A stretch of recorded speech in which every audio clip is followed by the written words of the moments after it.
꼴찌 만나는 손흥민과 토트넘. 그러나 최근 기운을 경계하라. 서울뉴스1 임성일 기자.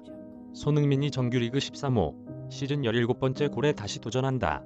직전 경기에서 승점을 놓친 토트넘도 골대불운의 득점을 잃어버린 손흥민도 분위기 전환이 필요한 경기다. 상대 전력이 강하지 않아서 좋은 기회이기는 하지만 현재 그들의 기세는 경계해야 한다. 토트넘은 오는 17일 오후 11시 영국 셰필드의 브라몰레인에서 셰필드 유나이티드와 2020-21 잉글랜드 프리미어리그 원정 경기를 치른다. 토트넘은 17경기까지 소화한 현재 2020-21 EPL에서 8승 6무 3패, 승점 30으로 6위에 올라있다. 2위 리버풀과 3점 차에 불과하고 3위 맨체스터 시티부터 4위 레스터 시티, 5위 에버턴은 모두 승점 32점이다. 앞선 클럽들과의 격차가 크지는 않으나 6위는 분명 만족스럽지 않은 위치다. 특히 직전 경기를 포함해 최근 흐름이 좋지 않다. 토트넘은 지난 14일 안방인 토트넘 호스퍼 스타디움에서 열린 풀럼과의 경기에서 1-1 무승부에 그쳤다.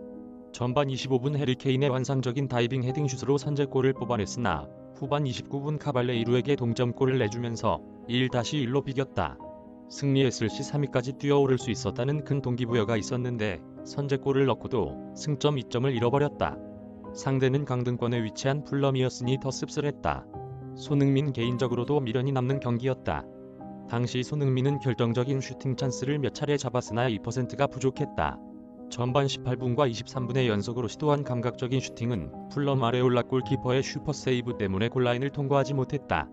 그리고 후반 27분 단독 질주호 때린 왼발 슈팅은 골대가 막았다. 운이 다소 따르지 않았으나 부족한 내용이었다는 것도 부인할 수 없다.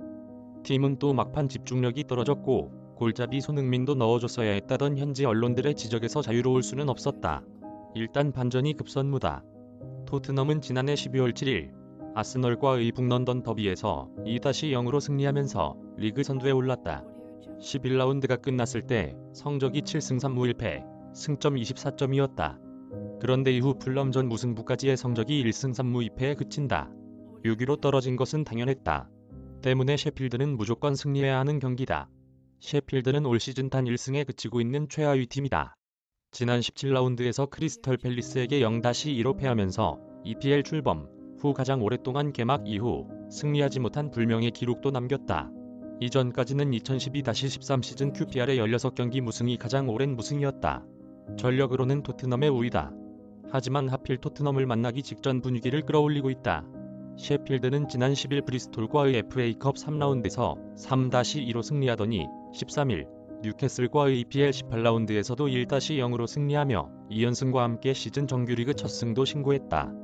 꼴찌이기는 하지만 지금의 기세는 분명 경계해야 한다. 언급했듯 토트넘은 다소 맥이 빠지는 경기들이 이어지고 있다. 심각한 위기까지는 아니지만 신바람은 아니다. 긴 기다림 끝에 정규리그 마수거리 승리를 챙긴 셰필드가 안방에서 한번 해보자 마음먹을 상황이라 긴장감을 놓쳐서는 곤란하다. 손흥민 역시 지난 경기에 아쉬움을 지우고 냉정하게 집중해야 할 판이다. 다시 득점포를 가동하면 모하메드 살라와 어깨를 나란히 할 수 있다. 토트넘은 이 경기 후 위컴과의 FA컵 32강을 치른다. 그리고 29일에는 정규리그 선두 싸움을 펼치고 있는 디펜딩 챔프 리버풀과 EPL에서 격돌한다. 이어지는 스케줄을 생각할 때도 셰필드에게는 무조건 승점 3점을 따야 한다. 이메일 주소